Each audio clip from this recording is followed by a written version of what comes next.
रुकिए रुकिए, बयान सुनते जाइए।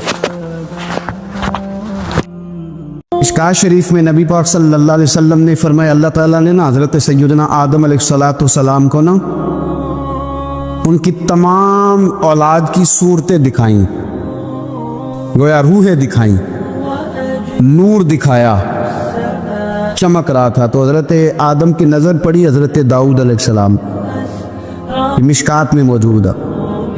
तो आपने देखा बड़े खूबसूरत हैं हज़रत दाऊद अलैहिस्सलाम। तो फरमाया ये मेरा बेटा बड़ा सीनो जमीला, उम्र कितनी होगी इसकी? तो फरिश्ते ने अर्ज़ की हुजूर 60 साल। ये आलम अरवा में बात हो रही है। हज़रत आदम अलैहिस्सलाम फरमाने लगे, इस तरह करो, मेरे 40 साल काट के इसको दे दो। हुक्म हुआ, हज़रत आदम की बात मान लो। वो काट के 40 साल उनकी उम्र मुबारक के हज़रत दाऊद की उम्र में शामिल करके लिख के मोहर लगा दी गई। हदीस में लफ्ज़ है, नबी पाक सल्लल्लाहु अलैहि वसल्लम फरमाने लगे, हज़रत आदम के विसाल का वक्त आया तो फरिश्ते ने आके कहा, बाबा जी चले? फरमाने लगे, मेरे तो 40 साल बाकी हैं। कहा हुजूर वो तो आपने अपने बेटे को दे दिए थे। तो एक बुजुर्ग मुझसे कहने लगे कि आप दुआ करें मेरे बेटों को अल्लाह नरमी अता कर दे। वो बोलते नहीं ठीक, उनका लबो लहजा सही नहीं है। तो मैंने उनसे कहा कि बुजुर्गों, जहाँ तक मैं जानता हूँ कोई ऐसी बात है तो नहीं। तो वो कहने लगे कि जिस तरह आप समझते हैं ना, हमारे रिश्तेदार भी और अहले इलाका सारे यही समझते हैं, पर मैं तकलीफ़ में हूँ, मेरी बीवी तकलीफ़ में। मैंने कहा कि फिर आप ये इतनी ज़्यादा पर्दा पोशी किस बात की? तो वो कहने लगे कि डरता हूँ, अगर लोगों के सामने हम बात करते हैं तो लोग कहते हैं कि तुमने तरबियत नहीं सही की। अगर मैं बात करता हूँ तो लोग मुझ पे शक करते हैं, कहते हैं तुमने रिस्क नहीं सही खिलाया। तो मैं दर्द में रहता हूँ, कपड़ा उठाऊंगा तो मेरा अपना बदन बरहना हो जाएगा। यार वो कितनी तकलीफ में है बाप जो अपने सगे बेटे से बात नहीं करता कि पता नहीं कहाँ से बोलेगा, क्या जवाब देगा मेरी बात का। यानी डरता है, सहमा हुआ रहता है। ये नौजवान जरा गौर करें, इन लफ्जों की तकलीफ महसूस करें कि अम्मा कहती है कि भाई मैं नहीं उससे बात करती, इसलिए कि वो बड़े सख्त जुमले कहता है, मुझसे नहीं सहे जाते, कोई और बात करे। यानी जिसकी माँ भी उससे बात करते हुए डरे, जिसका वालिद भी उससे बात करते हुए सहम जाए, और वो बंदा कहे कि मैंने तो MBA किया हुआ है, मैं तो माशरे में जाना पहचाना जाता हूँ, अल्लाह का शुक्र है जी अल्लाह ने बड़ी इज्जत दी हुई है, वो ये लफ्ज़ कहे तो उसे शर्म आनी चाहिए। जिसके उस्ताद भी उसे काम बताते हुए डरे कि बदतमीज है, नहीं करेगा कि नहीं। अगले लफ्ज़ उससे भी खतरनाक है, जिसका मुर्शिद बेझिझक जिसे काम ही ना बता सके और जिसको काम कहना ही छोड़ दे, जिसके हवाले से लोग खामोश हो जाएं कि बस मतलब क्या ज़रूरत है, जब इस पे बात बोझ बनेगी। तो उस शख्स को फिर सोचना चाहिए ना कि वो ज़िंदगी किस लिए गुजार रहा, उसका फिर अंदाज क्या है।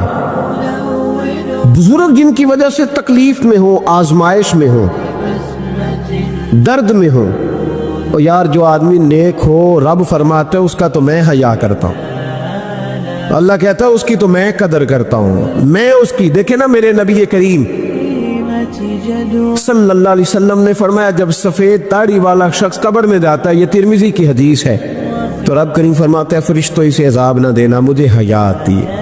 इस सफ़ेद बाल लेके आ गया। तो जिसकी अल्लाह हया करे उसकी मैं ना करूं, उसकी नौजवान ना करे, उसका सियान, जिसकी अल्लाह हया करे उसकी हम हया ही ना करें।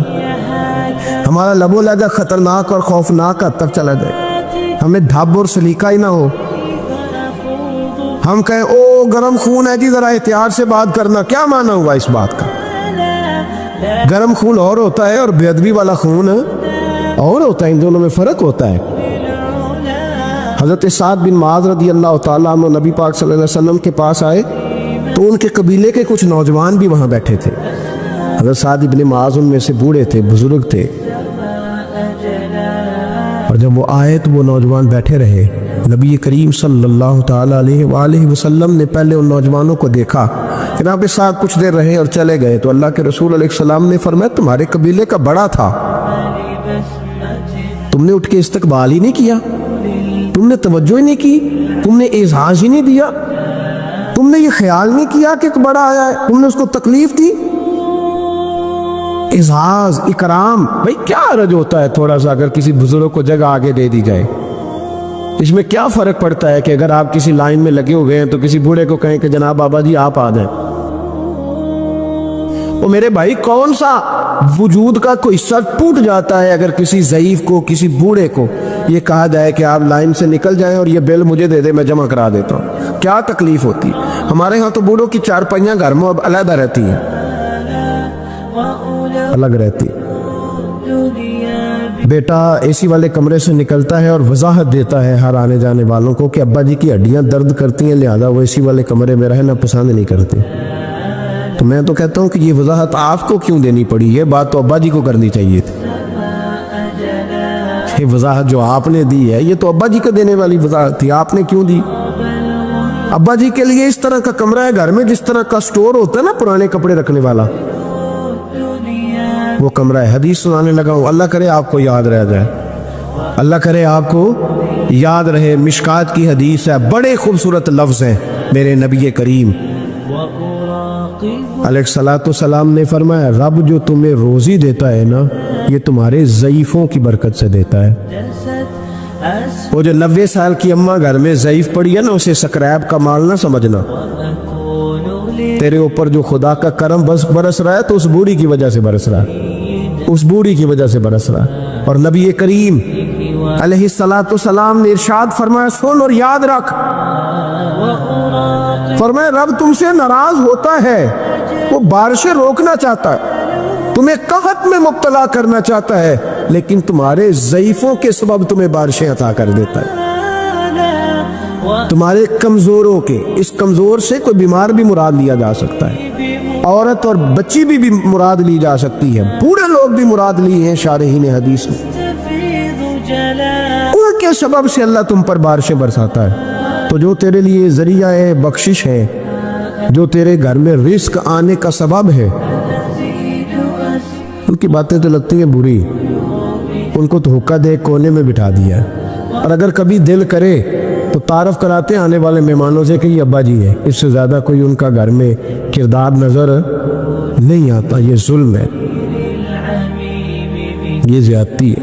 بوڑھوں کا اکرام کرنا، ان کو پیار دینا، ان کو اعزاز دینا، ان کو ہمیشہ سربراہ بنا کے رکھنا، ان کے ساتھ اس طرح کا رویہ رکھنا کہ جیسے کسی بڑے شان والے آدمی.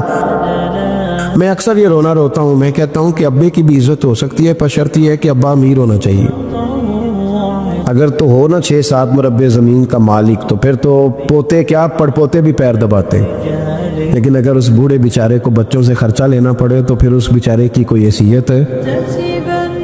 ہمارے استاد ایک بات سنایا کرتے تھے، وہ کہتے تھے کہ ایک آدمی نے دعوت پکائی ولیمے کی تو اس نے باہر پہرے دار کھڑے کیے کہ کوئی غریب آدمی نہ اندر آئے، سارے امیر ہی آئیں.